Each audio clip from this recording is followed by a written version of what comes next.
Begitu pula di antara hal tatkala akibat tidak punya rasa takut kepada Allah, kita tidak akan ditolong oleh Allah Subhanahu wa taala. Allah sebutkan dalam Al-Qur'an, dan dikatakan orang-orang kafir itu kepada utusan-utusan Allah, kepada rasul-rasul, lanukhrijannakum min ardina aw lata'udunna fi millatina.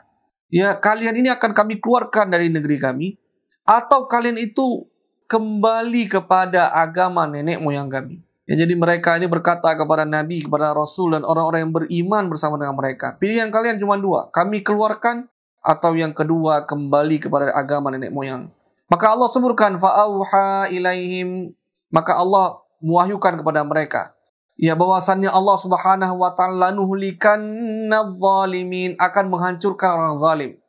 Kemudian Allah sebutkan bagi mereka orang-orang yang berpegang teguh kepada Allah, takut kepada Allah, ya, mereka ya akan menetap di atas muka bumi min ba'dihim, setelah mereka. Dzalika liman khafa maqami wa khafa wa'id. Apa sebabnya mereka akan teguh di atas muka bumi?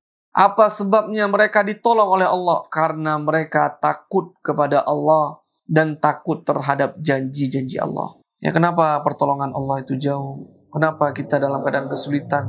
Ya, betapa lambatnya pertolongan Allah itu datang. Mungkin karena selama ini sebenarnya kurang perasaan takut kita kepada Allah Subhanahu wa ta'ala. STA TV, media syiar Islam.